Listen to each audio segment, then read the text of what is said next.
Ressurreição. Capítulo 16. Raquel. Quando Raquel ficou só, atirou-se ao sofá, trêmula, fria, com os olhos secos, sem compreender bem aquele drama íntimo, mas sentindo-lhe já algum terrível desenlace. Oh!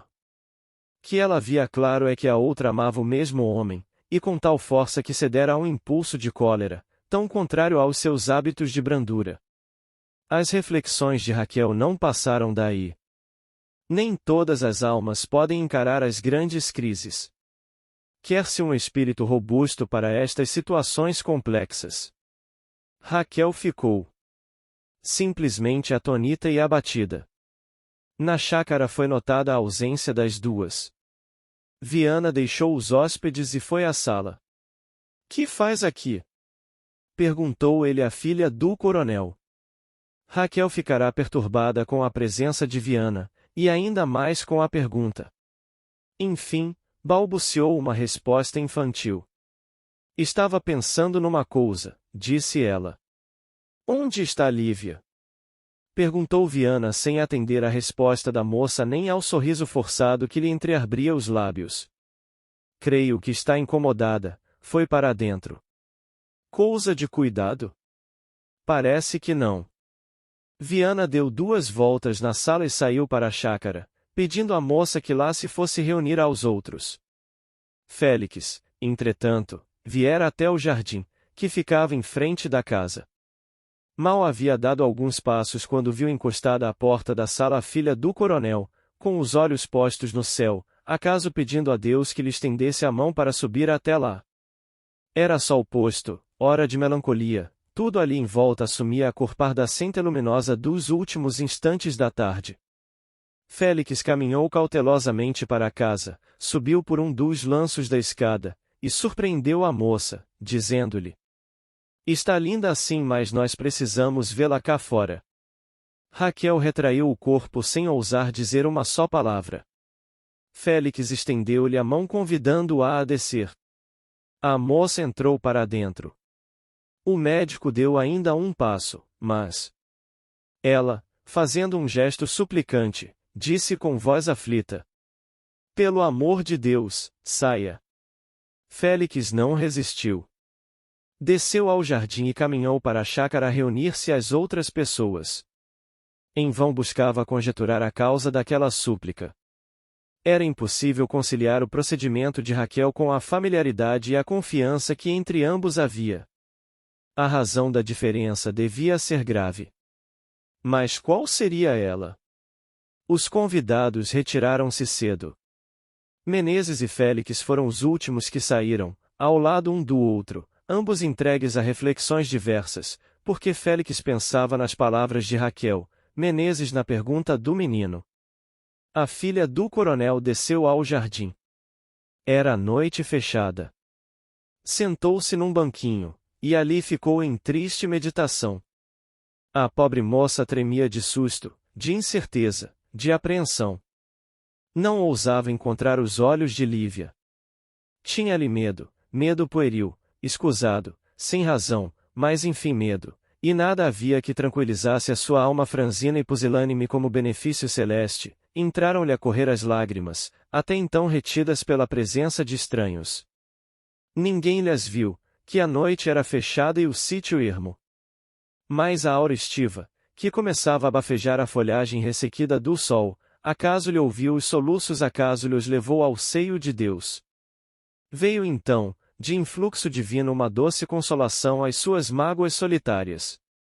Não ousando voltar para dentro, determinou esperar ali o irmão da viúva, que fora acompanhar um amigo da vizinhança. Pedir-lhe-ia então para levar no dia seguinte à casa de seus pais. Não hesitava entre a ternura deles e o ódio de Lívia. Assim refletia ela, quando sentiu passos no jardim. Voltou-se, era a viúva. "Ah!" exclamou Raquel levantando-se, trêmula e assustada. "Pelo amor de Deus! Eu não lhe fiz mal nenhum." Lívia acercou-se de Raquel. Travou-lhe brandamente das mãos apesar do esforço com que ela buscava esquivar-se, e disse: "Que mal me farias tu, criança?" A culpada sou eu que te peço perdão, porque fui cruel e injusta, e cedi ao egoísmo do meu coração. Perdoa-me. Perdoo-lhe tudo. Respondeu Raquel. Caíram nos braços uma da outra. Jamais duas rivais se estreitaram mais sinceramente amigas do que essas duas. Largos minutos correram sem que nenhuma delas falasse. Refletiam talvez não pudessem vencer o acanhamento da sua posição. Lívia foi a primeira que rompeu o silêncio. Como é que vieste a amá-lo? Perguntou ela. Não sei, respondeu ingenuamente Raquel. Nasceu meu amor, em que eu reparasse nele. Nem sei se nasceria. Creio que foi apenas transformação, porque eu de pequena me acostumei a admirá-lo. Foi talvez a admiração que se fez amor quando eu cresci. Nunca lhe deste a entender. Oh! Nunca. E ele? Percebi que me queria. Brincava comigo, como quando eu era criança, e nada mais. E resignavas-te à sorte? Que poderia fazer senão isso? Alguma esperança tive nestes últimos tempos, em que afundava, não sei, talvez na circunstância de nos vermos mais a miúdo. Enganava-me, penso que não nasci para ser feliz. Quem sabe? Disse a viúva. Nem sempre o nosso coração acerta, pode ser que mais tarde te apareça outro a quem ames do mesmo modo. Do mesmo modo? Interrompeu Raquel com surpresa. Lívia pegou-lhe nas mãos. Não te parece que assim seja? Perguntou. Oh! Não. Chame-me criança, se lhe parece, a senhora há de saber mais do que eu, naturalmente, mas o meu coração me diz que eu não poderia amar a ninguém mais. A ninguém mais! Murmurou a viúva amargamente. Concentraste então toda a seiva do teu coração, neste amor silencioso e quimérico.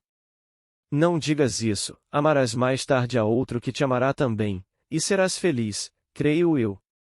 Murchará esta primeira flor do teu coração, mas, a seiva nele para dar vida a outra flor, tão bela talvez, e com certeza mais afortunada.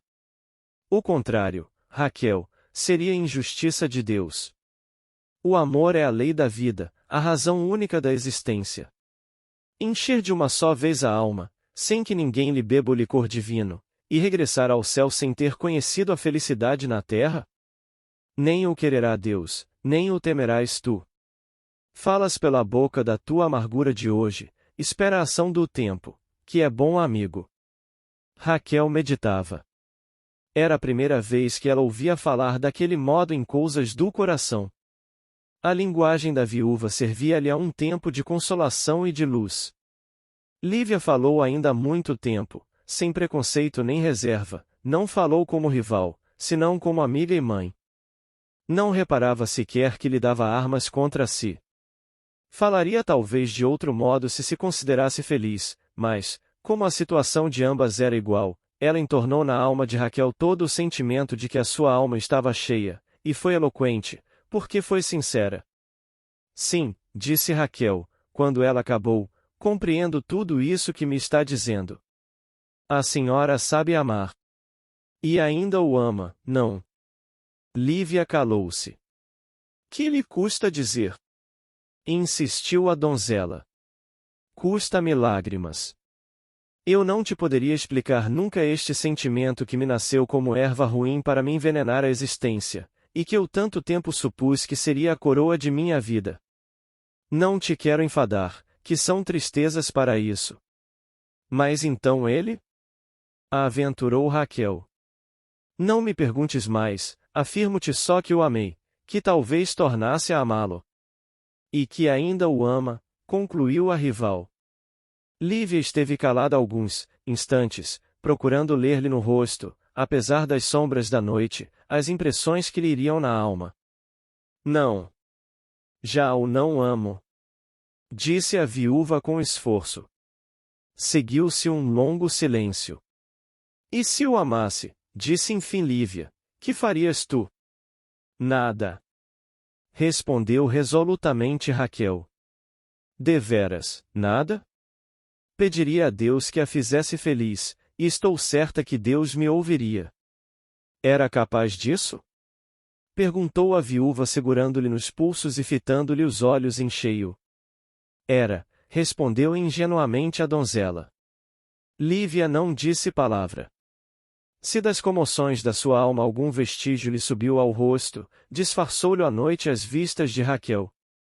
Ambas ficaram pensativas algum tempo. Uma forte rajada fê-las estremecer. Era sinal de chuva próxima, nuvens negras começavam a povoar o céu.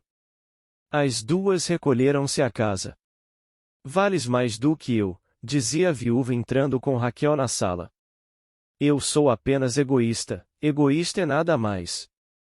Guarda essas flores evangélicas do sacrifício, do perdão e do amor.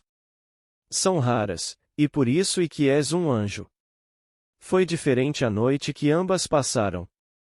Raquel estava mais tranquila depois da conversa no jardim, mas que destino teria a flor de sua alma, lírio transformado em goivo, vivido de lágrimas, medrado no silêncio? Não lhe apeteciam lutas. Faltavam-lhe as armas de combate e a astúcia ou a energia, faltava-lhe principalmente o desejo de despertar um coração que sabia não ser seu. Mas esse coração possuía-o acaso Lívia? Parecia-lhe que não, o mistério, porém, a reticência, a indecisão das palavras da rival, tudo se lhe afigurava a cobrir um drama que ela não compreendia nem conjeturava. No ânimo de Lívia outras foram as preocupações. Para ela, a situação era mais clara. Sentia desvanecer-se o amor de Félix, e via surgir uma rival perigosa. Tinha medo da ignorância de Raquel, receava que a inocência dessa alma ainda em flor pudesse dominar o espírito rebelde de Félix, e tal seria a catástrofe das suas esperanças. E quando todas essas sombras lhe povoavam o espírito, e o coração lhe pulsava com mais força, perguntava-lhe a consciência se lhe era lícito opor algum obstáculo à felicidade da donzela, dado que esta vencesse o coração do seu noivo. Lívia não dormiu a noite toda. No dia seguinte, apenas à claridade da manhã ele entrou no quarto, a viúva levantou-se, vestiu à pressa um roupão, e foi ao quarto de Raquel. A filha do coronel dormia profundamente. Repousava de suas longas reflexões. Lívia abriu o cortinado muito ao de leve, contemplou-lhe o rosto sereno e risonho, os olhos cerrados, e os lábios semiabertos como se em sonhos murmurasse palavras de amor. Os cabelos esparsos lhe serviam de resplendor à sua cabeça angélica. Não. Pensava Lívia, o amor não dorme assim tranquilo em dias de infortúnio e desespero. Criança inconsciente que te supões alar as regiões do sol, que sabes tu dos precipícios da viagem, que conheces tu das voragens do coração? Ah! Estava aqui! Exclamou Raquel acordando, ainda bem. Por quê? Sonhei que morria, e que era recebida no céu. Fora bom morrer assim, mas eu sempre tinha pena de deixar a terra. Acordou hoje muito cedo. Queria dar um passeio, disse Lívia indo abrir a janela, mas a manhã já está quente. Raquel olhou para ela, viu-lhe os olhos pisados e o rosto desfeito. Compreendeu que não havia dormido, e que chorara. Amam então muito? Perguntou ela a si mesma.